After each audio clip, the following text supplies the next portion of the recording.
Assalamualaikum warahmatullahi wabarakatuh. Selamat datang kawan-kawan semua di channel Riam Biru.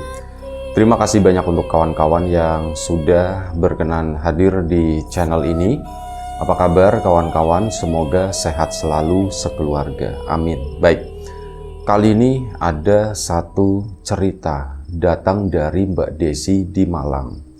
Mbak Desi menceritakan tentang satu pengalaman horor yang pernah dialaminya. Kejadiannya sekitar tahun 2014. Jadi belum terlalu lama ya. Nah, Mbak Desi ini kan sudah menikah ya. Dan kemudian pernikahannya itu tidak berlangsung baik-baik saja. Jadi ada satu masalah di sana yang memang tidak bisa dijadikan alasan untuk mempertahankan rumah tangganya tersebut. Dan akhirnya Mbak Desi itu memutuskan untuk berpisah dari suaminya tersebut. Nah, waktu itu Mbak Desi sudah dikaruniai seorang anak. Usianya udah sekitar 3 tahun. Nah, setelah perceraian itu atau perpisahan dengan suaminya tadi, sebelumnya Mbak Desi itu kan ikut sama suaminya. Ada satu rumah lah begitu. Cuman karena memang tidak mau lagi berurusan dengan suaminya tersebut, akhirnya Mbak Desi udah, yang penting aku bawa anakku, aku ndak butuh apa-apa lagi gitu ya, rumah dan yang lain-lain ndak, nanti masalah itu belakangan lah dipikirin lagi sama Mbak Desi.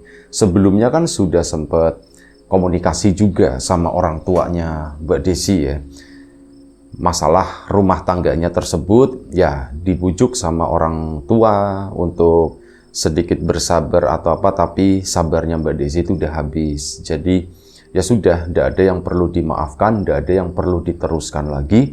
Akhirnya Mbak Desi pun mengambil keputusan tersebut. Orang tua ini udah tahu masalah itu, sampai akhirnya udah, singkat cerita itu udah dalam proses ya, Mbak Desi kan pergi dari rumah itu, dari rumah suaminya, dan akhirnya pulang ke rumah orang tuanya di sana. Udah tinggal di situ, ada adiknya juga Mbak Desi di sana, dan adiknya juga udah menikah ya waktu itu. Dan ya awal-awal semuanya baik-baik aja, tapi itu tadi, belakangan mungkin yang namanya ada orang lain juga di sana, ada adik ipar ya. Semuanya awalnya tuh baik-baik aja, bahkan ya waktu itu juga baik-baik aja, tidak ada masalah apapun. Cuman entah kenapa Mbak Desi dulu di rumah itu tuh tidak ada orang luar. Ya meskipun itu adik ipar, tapi entah kenapa Mbak Desi menganggapnya itu masih orang luar. Orang luar yang kemudian masuk ke atau diterima di keluarga tersebut. Mbak Desi tidak ada masalah sama sekali, gak ada rasa benci, tidak ada permusuhan, tidak ada apa. Adik iparnya juga baik, sopan dan sebagainya. Cuman tidak tahu, ada satu kenyamanan yang waktu itu agak sedikit berkurang begitu ya. Nah, Mbak Desi itu tidak enak, soalnya ya anaknya juga masih kecil, kadang suka ngerepotin adik iparnya atau apa, padahal adik iparnya juga bersedia dan sebagainya. Cuman perasaannya Mbak Desi aja. Mungkin hal ini karena waktu itu dia kondisinya memang belum stabil, shock masalah rumah tangga gitu kan. Melihat hal-hal yang seperti itu tuh agak sedikit sensitif. Aku jadi tidak enak, aku jadi nanti takutnya ngerepotin dan sebagainya. Perasaan itu yang muncul. Dan akhirnya minta izin sama orang tua. Pak, Bu, kalau boleh, kebetulan Mbak Desi orang tuanya juga termasuk yang mampu ya. Jadi ada beberapa properti memang. Dan Mbak Desi itu minta salah satu rumah. Bukan untuk dimiliki, tapi untuk ditempati. Pak, Bu, aku kalau boleh, aku mau minjem rumah yang itu, katanya begitu kan. Buat apa, ditanyakan sama ibunya. Buat aku tempatin sama anakku. Loh, kenapa? Kamu kan masih bisa di sini. Ya, seperti itulah, dibujuk sama orang tuanya. Kamu kan masih bisa di sini. Ngapain di sana? Sepi, cuman berdua doang. Nggak apa-apa, Pak, Bu. Aku kepengen mandiri sama, ya kepengen nenangin diri juga. Ya nggak diperbolehkan sama orang tuanya waktu itu. Enggak lah Des lah, kamu mending di sini aja. Nah, di sini sama bapak sama ibu, ngapain kamu sendirian di rumah itu? Lagian rumah itu angker, kata si ibu itu begitu. Lah angker-angker apa bu? Aku ndak mikirin yang kayak gitu. Aku udah nggak takut sama yang model-model begituan, kata si Mbak Desi ya. Ya aku minta izin ya bu ya di sana ya. Enggak lah, kamu di sini aja. Nanti kalau mau ke sana pun nanti, kata ibunya seperti itu. Tapi dasarnya Mbak Desi itu memang agak sedikit bader gitu ya. Dia pun nggak dapat restu dari orang tuanya, nggak diperbolehkan di rumah itu. Beberapa hari kemudian nekat dia minggat dari rumah intinya ya. Cuman perginya nggak kemana-mana, justru ke rumah tersebut. Nah akhirnya apa? Mbak Desi pun kesana kan, diam-diam, kunci udah dipegang sama Mbak Desi, cuman kan waktu itu cuman butuh izin doang ya. Dan akhirnya apa? Udah pindah aja berdua ke sana. Dan waktu itu Mbak Desi inget banget, pindahnya itu malam-malam saat orang itu udah pada tidur, saat orang tuanya semuanya itu udah pada istirahat, di rumah itu pun sepi. Mbak Desi sama anaknya yang usia 3-4 tahun itu digendong gitu kan. Ayo dek ikut, kata si Mbak Desi. Akhirnya apa? Diajaklah malam itu keluar malam-malam, entah jam 10, entah jam 11 malam, pokoknya udah malam. Kampung pun udah lumayan cukup sepi, itu digendong.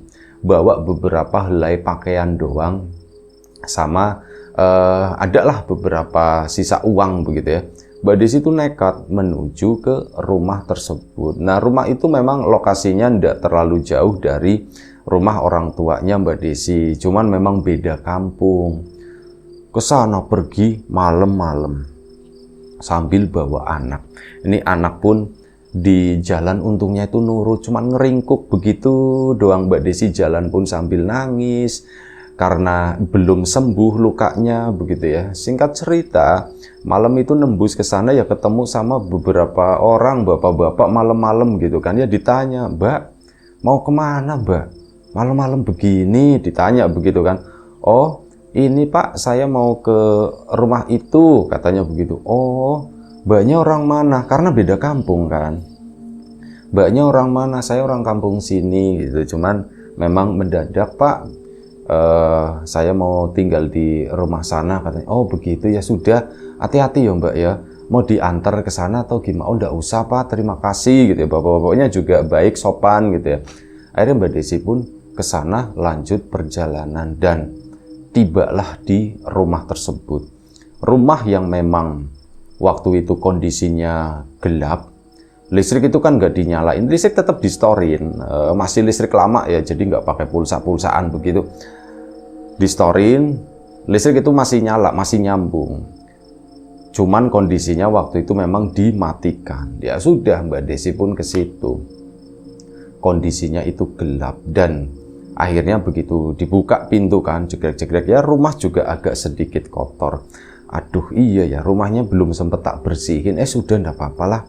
Nah, Mbak Desi di salah satu bungkusannya, di salah satu tas yang dibawa itu, dia itu bawa kayak tikar kecil ya, apa ya, kayak matras, tapi matras kecil semacam itulah. Nah, itu akhirnya digelar di satu ruangan. Itu kan begitu masuk, itu kan gelap banget, rumah itu. Mbak Desi pun nyari ini ya, saklar lampu, tak tak tak tak tak, dinyala-nyalain.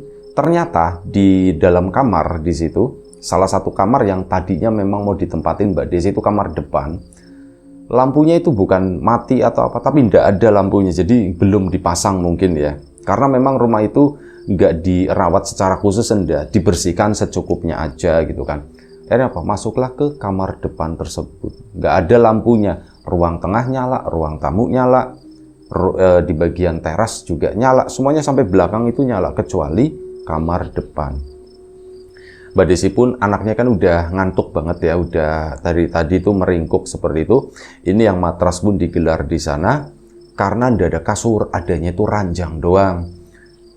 Sudah digelar di atas ranjang di sana, anaknya pun ditidurkan di situ.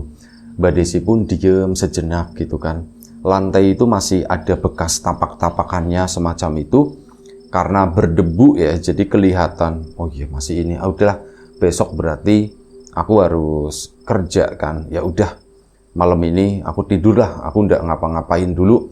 aku nggak ke toilet, nggak apa, wis pokoknya aku nggak butuh apa, aku butuh istirahat biar besok itu bisa bersih-bersih. Nah, akhirnya apa, Mbak Desi sama anaknya tidur di kamar tersebut dengan kondisi pintu tetap dibuka biar cahaya dari ruang tamu itu masuknya lumayan cukup banyak, tidak terlalu gelap.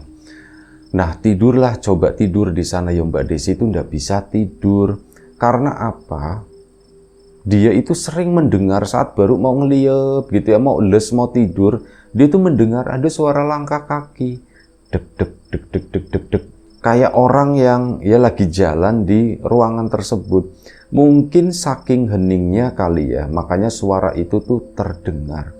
Anaknya tidurnya tuh pules, alhamdulillah itu pules banget.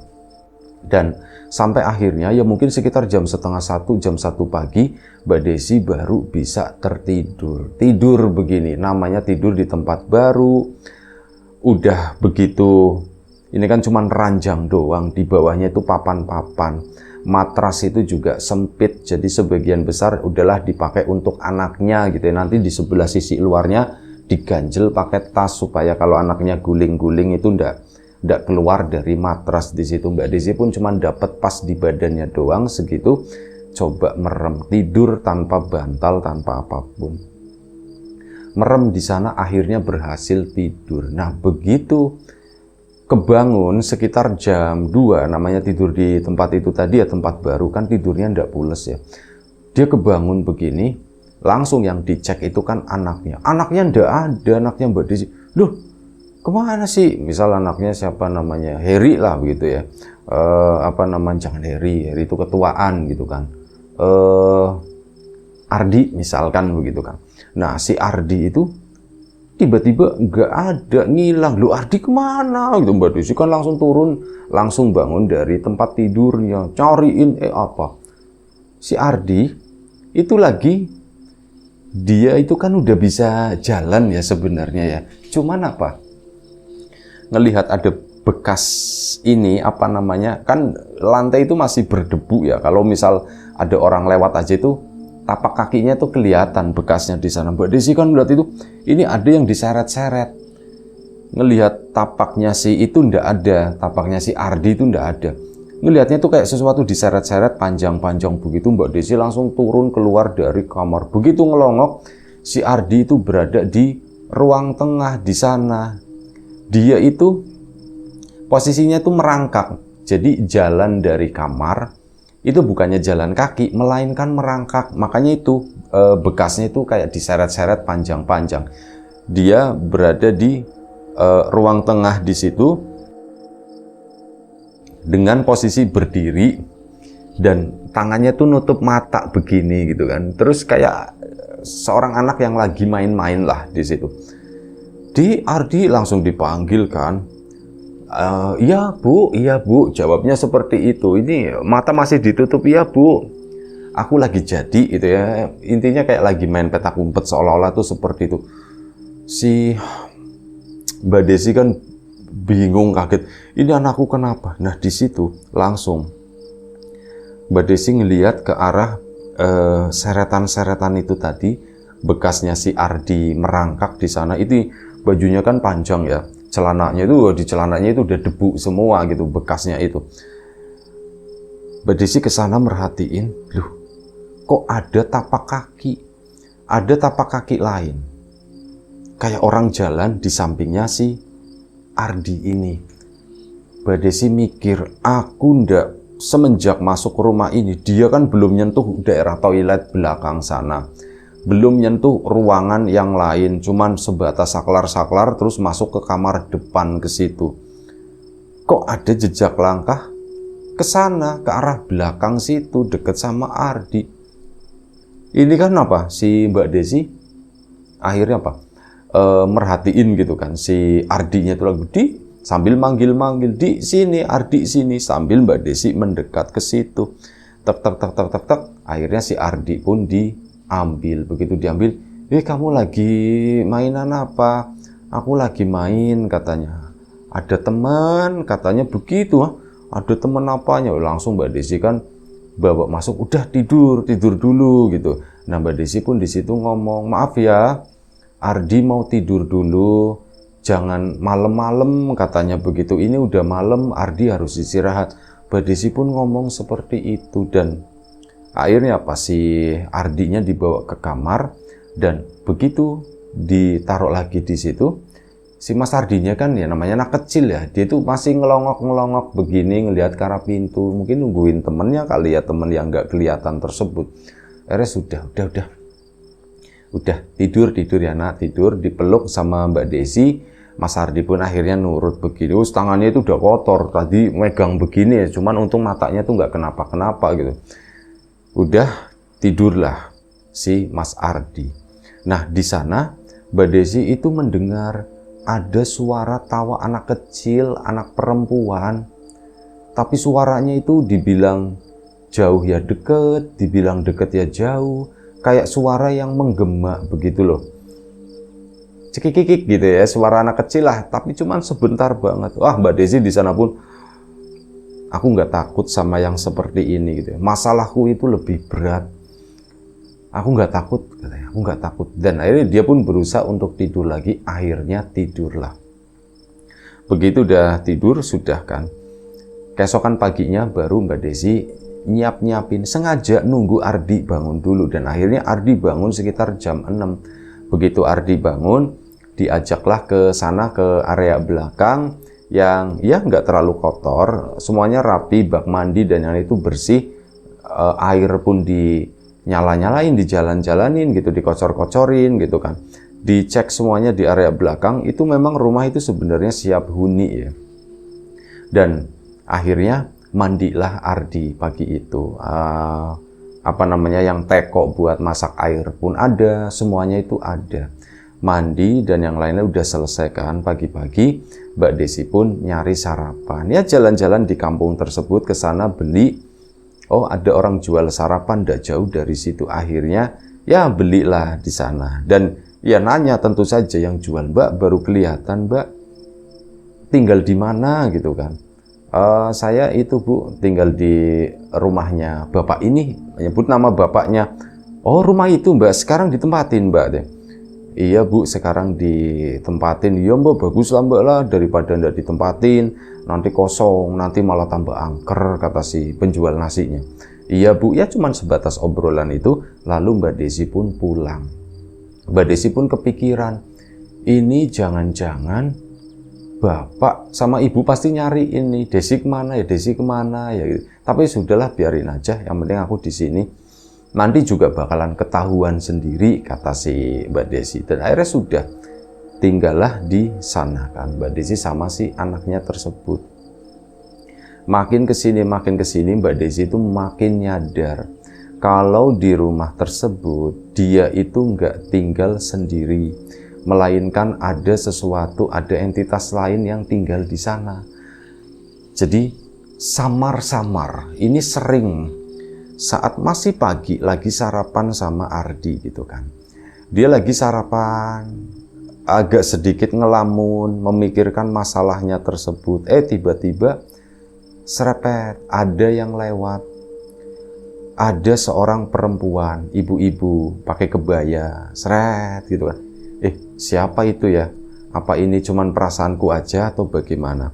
Di ngelamun lagi, nanti ngelihat ada seorang laki-laki. Jadi kayak berganti-ganti. Sama apa? Ada satu anak perempuan. Kayak gitu, lewat begitu kan. Dan si Ardinya sih cuek-cuek aja waktu itu, dia tuh diem aja. Kayaknya aku ndak sendirian deh di sini, tapi udahlah ndak apa-apa gitu ya. Mbak Desi pun akhirnya ngomong sendiri waktu itu. Siapapun yang tinggal di rumah ini, saya minta izin, saya anaknya Bapak ini, dan ini cucunya, minta izin untuk sementara tinggal di rumah ini. Tolong jangan gangguin kami. Mbak Desi ngomong seperti itu dan ya nggak ada jawaban apapun ya sampai akhirnya udah selesai.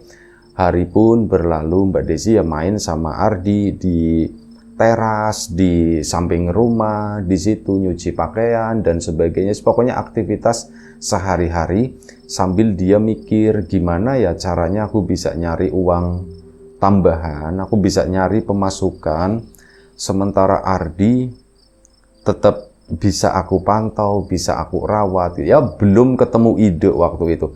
Bingung kan, uang udah masih ada, tapi memang udah lumayan cukup tipis. Ini kalau misal bertahan hidup sederhana, bisa lah mungkin 2 minggu kata Mbak Desi ya. Ya udahlah, aku masih punya waktu 2 minggu untuk berpikir bagaimana caranya mendapatkan uang tersebut. Sampai akhirnya lambat laun sosok-sosok yang tinggal di rumahnya Mbak Desi itu mulai mulai berani menampakkan diri itu secara terang-terangan, terutama saat malam hari. Malam jam 9 misalkan, lampu udah diganti, udah nyala di kamar depan di situ. Mbak Desi sama ini, kasur kan ada, cuman waktu itu kondisinya digulung. Itu udah dikeluarin di sana, udah diberesin, spray juga ada setelah dicuci dan yang lain-lain, itu dimanfaatkan sama Mbak Desi. Malam itu tidur lebih enak dari malam sebelumnya. Ardi pun tampak tidurnya itu pules. Nah, di situ Mbak Desi malam ya, sekitar tengah malam jam 12, dia kan udah tertidur. Kemudian tidurnya itu sering kebangun lah. 15 menit, setengah jam, itu suka kayak kebangun sendiri, nanti tidur lagi. Kebangun sendiri, tidur lagi, seperti itu. Kayak ada sesuatu yang dia nggak tenang, waspada, dan sebagainya. Mungkin ada rasa takut juga yang dia sendiri itu nggak sadar gitu ya. Jam 12 malam Mbak Desi itu bangun. Itu ada suara orang ngobrol di ruang tengah. Suara laki-laki perempuan kayak gitu lagi ngobrol di sana. Ih, siapa itu, bapak sama ibu? Tapi didengerin suaranya kayaknya bukan, itu bukan suara bapak sama ibu. Itu siapa ya? Mbak Desi pun pelan-pelan dia bangun gitu ya, setenang mungkin supaya nggak menimbulkan suara. Ranjangnya itu kan ranjang kayu, kalau gerak agak sedikit cepat kan bunyi krewet gitu. Nah, ini berusaha akhirnya sepelan mungkin kan turun dari kasur, nengok ke sana, maju. Siapa sih ya mereka? Ternyata ada seorang perempuan, yaitu tadi pakai kebaya, sama seorang laki-laki pakai kemeja begitu. Mbak Desi bengong kan, dan mereka berdua itu tiba-tiba diem, terus nengok semua ke arah Mbak Desi dua-duanya. Ibu-ibunya itu biasa aja, termasuk cantik. Bapaknya juga sama, cuman ada sesuatu yang menurut Mbak Desi itu agak sedikit mengerikan waktu itu. Si ibu-ibunya itu kan rambutnya digerai ya, rambutnya itu panjang banget, itu sampai semata kaki lah segitu, hampir nyentuh lantai. Rambutnya panjang banget, tapi ibu-ibu itu ramah gitu ya. Ibu itu bukan yang nyeremin atau bagaimana, begini terus senyum ke Mbak Desi. Nah, si bapak-bapaknya pun sama, rambutnya itu juga panjang, cuman bagian tengahnya itu botak. Ini panjang banget, itu sampai mungkin sepinggang atau apa segitulah ya. Mbak Desi pun bingung gitu kan, ini mereka siapa ya? Ada anak kecil perempuan di situ lagi main-main. Dari cara berpakaiannya itu agak sedikit ke belakang, mungkin orang-orang di tahun 90-an, 80-an begitu ya, yang perempuan itu pakai kebaya, yang laki-laki itu pakai kemejanya juga kemeja model lama semacam itu. Ini siapa ya? Mbak Desi pun bengong gitu di pintu, cuman ngeliatin begini doang. Mereka itu senyum, dan kemudian si yang perempuan itu seolah-olah kayak ngomong, ayo nak bangun, seolah-olah seperti itu. Dan mereka bertiga akhirnya minggir ke sana, pindah ke belakang, ke area belakang situ ya. Dan Mbak Desi di situ langsung pelurut, lemes, dia terduduk di pintu di sana. Itu siapa ya? Beneran rumah ini tuh aku nggak sendiri, ada yang nemenin katanya. Dan akhirnya Mbak Desi pun masuk ke dalam kamar lagi, udah susah tidur kan, sampai jam 1:30 itu baru bisa tidur lagi. Dan alhamdulillah sampai pagi itu nggak ada gangguan atau godaan apapun. Nah, hari-hari selanjutnya penampakan itu makin sering. Malam hari Mbak Desi udah melihat dengan jelas seperti itu. Siang harinya itu seolah-olah, kata Mbak Desi ya, seolah-olah dia itu memang di sana nggak sendiri, sering lewat sering lewat begitu kan. Yang suaminya juga sama, nanti anak-anaknya juga tahu-tahu lari. Dan anehnya kali ini, dulu kan si Ardi itu anaknya pas malam-malam itu kan seolah-olah melihat ya. Tapi kali ini Ardi itu cuek. Dia itu kayak nggak ngelihat apa-apa. Dia tuh tenang aja, nggak keganggu apapun. Si anak itu lari perapat gitu kan, lewatin Ardi. Ardi pun cuman kayak bengong, tapi dia tuh nggak melihat gitu ya, nggak ngelihat ke arah sana gitu kan, liatin si anak itu lari, itu enggak. Dia tuh kayak bingung, mungkin kayak ada angin atau apa lewat gitu ya. Itu seperti itu. Dan hari-hari Mbak Desi pun dijalani dengan itu tadi, hidup dengan sosok-sosok mereka itu. Dan sampai pada suatu malam, ini Mbak Desi itu udah ketemu, ngeliat itu sudah sering banget. Dan waktu itu sekitar 5 hari Mbak Desi tinggal di sana. Pada suatu malam, Mbak Desi pun akhirnya berani menanyakan, kalian siapa? Ditanya begitu kan saat mereka itu berada di ruang tengah di sana. Kami penghuni rumah ini, dijawabnya seperti itu. Oh, penghuni rumah ini, tapi rumah ini kan punya bapakku, kata Mbak Desi. Iya, kami tahu, tapi kami ndak bisa pergi dari rumah ini, kata si perempuan itu ya. Oh, kenapa ndak bisa pergi? Ya jawabannya simpel, karena kami ndak punya rumah yang lain. Ini satu-satunya rumah kami betah di sini, kami nyaman di sini. Jadi ya sudah, kami tinggalnya di sini. Itu kata si ibu-ibu itu. Mbak Desi pun ndak, ya sudah biarin aja. Sampai Mbak Desi pun ngomong, baik, saya juga ndak punya tempat lain di luaran sana. Saya bingung. Saat misal saya pergi, saya mau tinggal di mana dengan anak saya. Jadi ya saya juga mohon maaf kalau misal di sini mengganggu. Saya minta izin ikut tinggal di rumah ini juga. Silakan, kata si ibu. Ndak apa-apa, silakan. Udah cuman seperti itu. Dan Mbak Desi, oh ya wis lah kalau begitu gitu kan. Itu ketemu kayak gitu tuh cuman hitungan detik doang gitu ya. Jadi Mbak Desi itu kayak seolah-olah itu ngobrol gitu. Untuk dia pun agak sedikit bingung ya. Jadi begini, ini seperti yang tadi kurang lebih omongannya, tapi di pikirannya Mbak Desi itu kayak masih seolah-olah kayak dia mimpi gitu ya atau apa gitu. Itu seperti itu, setengah-setengah lah. Beda dengan orang yang mengalami langsung gitu kan, itu kan memang kuat banget. Nah ini tuh kayak gitu, kayak agak sedikit remang-remang, aku itu kemarin ngomong begini atau itu asli atau enggak sih ya. Ya masih ada perasaan semacam itu. Dan akhirnya Mbak Desi pun lanjut istirahat, sampai akhirnya keseharian Mbak Desi itu ditemani sama mereka, meskipun masing-masing ya. Mereka itu kayak keluarga sendiri, Mbak Desi pun kayak keluarga sendiri. Mereka itu tinggalnya di kamar belakang, ternyata masuknya itu ke situ. Jadi apa, Mbak Desi pun nggak mau sekali-kali masuk ke kamar tersebut. Sama mereka bertiga pun nggak berani masuk ke kamarnya Mbak Desi. Mereka itu cuman lewat begitu doang ya. Ya cuman sebatas itu. Kadang apa, kalau misal sore ini kayak ada orang ngobrol di teras. Ya, siapa yang ngobrol ya? Ditengok Mbak Desi, itu ndak ada siapa-siapa, tapi pas nggak sengaja itu ngelihat, oh sosok suami istri tersebut itu lagi duduk di teras di sana. Akhirnya sudah, Mbak Desi pun balik lagi. Nah ini karena untuk ngirit waktu itu, Mbak Desi kan akhirnya memutuskan untuk belanja ya, beras, telur, apapun itulah, kecap, bumbu masak dan sebagainya. Aku itu mau ngirit, jadi aku harus belanja. Aku ndak mau beli makanan jadi gitu. Termasuk sarapan pun Mbak Desi akhirnya memutuskan untuk masak sendiri ya seadanya. Yang penting Ardi masuk, yang penting Ardi doyan dan sebagainya kayak gitu ya. Untuk masalah Mbak Desi sih gampang gitu. Dia tuh ndak terlalu doyan makan banget gitu. Yang kalau udah lapar ya baru makan, intinya seperti itu. Waktu pun berjalan. Mbak Desi udah lama ndak beli sarapan.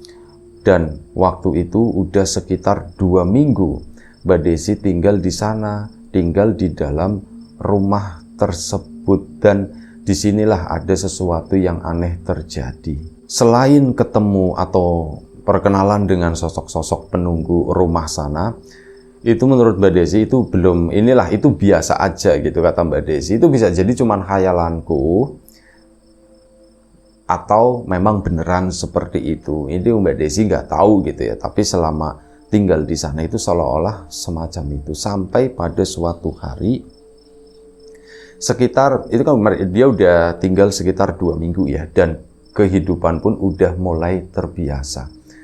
Nah ini aneh, setelah 2 minggu tiba-tiba ada orang datang ke rumah tersebut. Ini tetangganya Mbak Desi sendiri. Seorang bapak-bapak. Nggak ngetok, nggak apa, main buka pintu atau buka kunci, begitulah pokoknya. Jadi kayak kan Mbak Desi masukin kunci dari dalam ya. Dia itu kayak masukin kunci juga, krek gitu kan. Mbak Desi itu siapa ya? Dan waktu itu pagi sekitar jam 8. Cekrek. Diduk. Pintunya itu sampai begitu. Mbak Desi kan, duh itu siapa ya? Kok seperti itu? Ngelongok begitu. Duh itu tetangganya ternyata. Duh si Pak Waridin gitu kan. Ngapain Pak Waridin kesini? Akhirnya dibuka jegrek. Begitu dibuka Pak Waridinnya tuh kaget. Astagfirullahaladzim. Oh Pak Waridin kenapa gitu kan? Duh Mbak Desi katanya. Iya Pak. Saya. Loh Mbak Desi tinggal di sini katanya gitu. Iya Pak, saya tinggal di sini. Wah, masa sih Mbak? Begitu kata Pak Waridin. Loh masa gimana? Orang ini aku tinggal di sini, Pak. Aku udah 2 minggu lebih tinggal di sini. Mbak Desi itu dicariin sama bapak sama ibu, katanya begitu kan. Oh iya Pak, saya tahu gitu kan. Saya memang perginya itu nggak ngomong-ngomong, saya tuh nggak bilang-bilang. Lah Pak Waridin kesini mau ngapain? Saya itu mau bersihin rumah Mbak. Seperti biasa sebulan sekali itu tak bersihin rumah ini. Oh begitu ya Pak. Berarti Bapak sama Ibu tahu Pak Waridin di sini? Tahu katanya begitu kan. Mbak masa sih Mbak tinggal di sini Mbak Desi? Iya Pak, saya tinggal di sini Pak. Ini rumah udah bersih kata si itu ya, kata Mbak Desi. Lah udah bersih Mbak. Oh iya udah bersih semuanya. Terus gimana Pak gitu kan? Pak Waridin nanti udah dapat pekerjaan gitu. Iya ya Mbak ya. Ya sudah. Kalau begitu saya pulang. Pak Waridin jangan bilang sama Bapak sama Ibu. Loh jangan bilang gimana Mbak? Orang saya pulang cepet. Ya saya bilang rumahnya udah bersih katanya begitu kan. Loh rumah udah bersih siapa yang bersihin? Ya nanti saya bilangnya Mbak Desi lah. Terus siapa lagi? Aduh gitu ya. Gini aja Pak Waridin. Udah di sini aja nemenin saya katanya. Loh udah enak Mbak, saya udah enak Mbak. Nah, orang-orang gimana gitu kan. Ya kalau enggak Pak Waridin udah tidur aja di teras atau di situ di ruang tamu, enggak apa-apa Pak. Pintu dibuka katanya begitu kan. Biar nanti pulangnya tuh agak sore dan dibilang pekerjaan itu udah selesai gitu kan. Tuh saya nipu Mbak gitu kan. Ya habis mau gimana lagi Pak? Udahlah Mbak, saya enggak mau, saya mau pulang aja Mbak. Cuman jangan bilang itu ya sama Bapak sama Ibu. Oh ya gimana Mbak, orang saya enggak jadi bersihin, susah Mbak. Ya terserah kata si Mbak Desi ya, terserah kata si itu ya. Dan akhirnya Pak Waridin pun permisi pulang. Nah begitu permisi pulangnya ada tetangganya Mbak Desi, itu orang yang jualan nasi. Mbak gitu kan, lewat si ibu itu. Iya Bu gitu kan. Ibu itu mampir ke sana. Mbaknya tinggal di sini ya katanya. Iya Bu, kok saya enggak pernah melihat lampunya nyala atau bagaimana. Oh orang kalau malam tak nyalain kok Bu. Oh kalau malam dinyalain ya Pak. Aku yang salah yo. Masalahnya begini, saya itu sering bolak-balik sini. Ya saya ingat mbaknya itu pernah beli nasi di saya, katanya nempatin rumahnya Pak Warsito ya. Cuman kok rumahnya gelap ya? Apa udah pindah atau bagaimana? Mbaknya juga enggak pernah kelihatan. Iya Bu, belakangan saya masak sendiri biar irit Bu, kata si Mbak Desi begitu.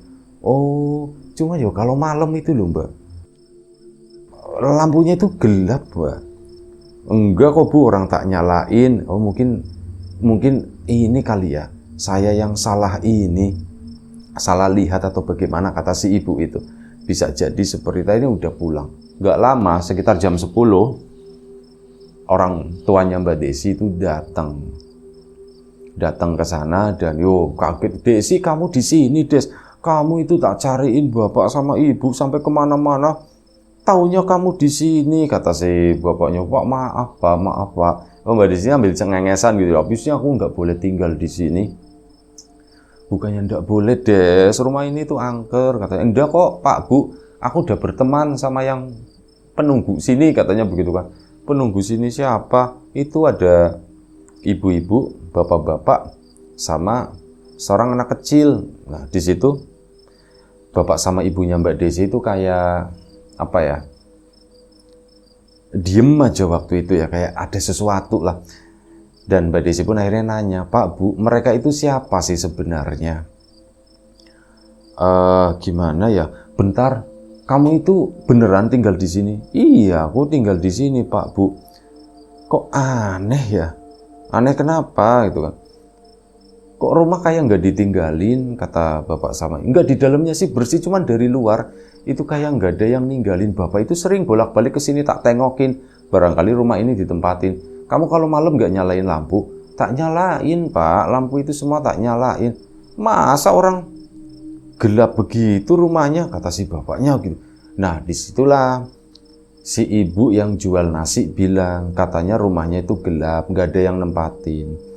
Bapaknya Mbak Desi pun bilang seperti itu, seolah-olah rumah itu tuh kosong, nggak ada yang nungguin. Ya itu kan jadi pertanyaan, masa sih ya?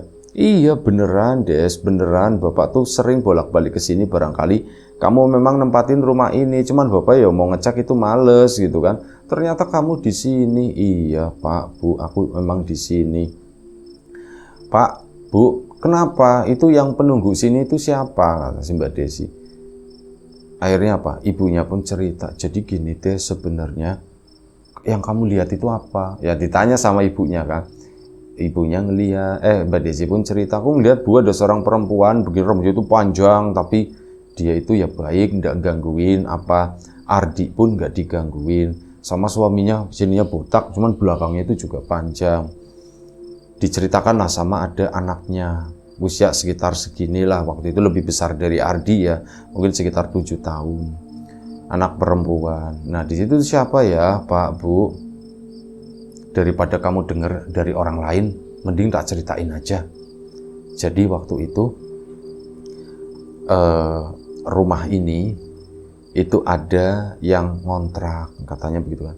Ada yang ngontrak Pak. Iya dulu itu sempat dikontrak, dan yang ngontrak itu semuanya tiga-tiganya itu tiba-tiba sakit. Ya memang udah lama ngontrak di sini, udah dapat 4 bulan. Kemudian mereka bertiga itu sakit semua. Ya kami kan nggak tahu, kami kan nggak ngecek ke kontrakan, ke rumah gitu kan, nengokin, halo apa kalian baik-baik saja? Ya kan kami nggak ada waktu buat seperti itu ya. Tahu-tahu apa? Ditemukan meninggal semua. Tiga-tiganya, kata si itu udah lama Pak Bu, ya udah lama pas awal-awal rumah ini dibangun gitu, tahun 90-an awal, kata si ibunya. Oh begitu, mereka anaknya kenapa Bu? Karena sakit gitu kan. Bukan apa-apa, itu memang karena sakit. Mereka bertiga itu kurus, sama anaknya juga. Ya ketemu di kamar dengan kondisi yang seperti itu ya, makanya warga sini juga udah tahu, masih pada takut kalau rumah ini tuh angker gitu ya. Semenjak kejadian itu, dari situ rumah ini tuh kosong. Cuman ya Pak Waridin lah itu yang, iya Pak Waridin kesini tadi. Kaget juga Pak Waridin. Nah intinya tuh seperti itu. Jadi dulu saat sebelum ditemukan, rumah itu kan masih nyala ya. Sampai akhirnya pada suatu hari, mungkin mereka itu masih hidup, atau salah satunya. Kemudian mungkin siang hari mereka matiin. Nah beberapa hari ke depan, lampu rumah ini tuh mati. Warga pun bertanya-tanya, cuman waktu itu belum sempat ngecek. Setelah 2-3 hari kemudian baru warga ngecek. Oh ternyata penghuninya itu udah nggak ada semuanya, tiga-tiganya. Apa itu Bu yang nemuin aku itu? Bisa jadi mereka itu gitu. Cuman ya mereka jahat? Enggak Bu, mereka itu enggak jahat. Mereka itu baik-baik aja. Aku nggak digangguin, Ardi juga nggak. Dia syukurlah kalau begitu. Tapi sudah, kamu pindah, jangan di sini, kata si ibu ya. Kamu pindah ke itu yang rumah yang di sana aja. Enggak lah Bu lah, aku senang di rumah ini, katanya begitu kan. Cuman ya begitu kalau malam, lampu kok seolah-olah mati, seolah-olah rumah ini tuh nggak ada penghuninya dan sebagainya. Enggak kok, aku nyalain lampu kok. Nanti aku bilang lah sama mereka, kata Mbak Desi. Akhirnya sudah, karena bapak sama ibunya juga udah tahu dan sebagainya, begitu ya, Mbak Desi pun udah mulai berani lagi. Dan pada suatu saat setelah kejadian itu, ketiga sosok tersebut itu tidak pernah nongol lagi, cuman suara-suara doang, kodak-kodak, pokoknya ada aktivitas ya, tapi secara wujud itu tidak kelihatan. Dan Mbak Desi pun akhirnya ngomong, intinya ya nggak ngomong masalah masa lalunya seperti apa, cuman aku minta izin supaya di depan itu juga terlihat seperti rumah yang ditempatin. Jadi saat orang melihat, oh lampunya nyala dan sebagainya. Nah setelah itu ya memang kelihatan bapaknya ke sana, rumah itu nyala normal lah. Seperti yang rumah-rumah pada lainnya yang ditempatin gitu. Dan dari situlah Mbak Desi itu, karena mungkin ada masalah baru seperti ini, itu mengalihkan pikirannya dari kasus depresinya, masalah keluarga sebelumnya. Dari situlah Mbak Desi pun akhirnya perlahan sembuh ya, dan menempati rumah itu sampai sekarang. Dan Mbak Desi pun udah menikah lagi, dan ya tinggal di situ, semuanya itu baik-baik aja, tidak ada gangguan apapun. Itu aja satu cerita dari Mbak Desi. Ya sempat ada kayak gitulah, menempati rumah baru, ternyata ada sesuatu yang pernah terjadi dulu gitu ya. Dan bekas-bekasnya itu mungkin masih tertinggal atau bagaimana. Itu aja, terima kasih Mbak Desi atas ceritanya. Kawan-kawan di rumah juga terima kasih banyak atas support dan dukungannya, apapun itu, kawan-kawan subscriber, kawan-kawan membership, kawan-kawan yang udah kasih support dalam bentuk super thanks ke Riam Biru, terima kasih banyak. Kawan-kawan yang udah ngasih like, udah nge-share ke yang lainnya, kawan-kawan yang udah ninggalin komentar juga terima kasih banyak. Kawan-kawan yang sudah memesan bawang gorengnya Wiji, tentu saja terima kasih atas pesanannya. Yang belum sempat pesan, ditunggu pesanannya. Dan kawan-kawan yang udah ngeramein aplikasi RIM juga terima kasih banyak. Doa terbaik dari kami untuk kawan-kawan semua, semoga selalu diberi kemudahan dalam hal apapun, termasuk kemudahan dalam hal rizki. Yang sakit segera diberi kesembuhan, yang sehat tetap dijaga kesehatannya. Baik, sampai jumpa di episode selanjutnya Riam Biru. Jaga kesehatan kawan-kawan semua. Sekali lagi terima kasih banyak. Assalamualaikum warahmatullahi wabarakatuh.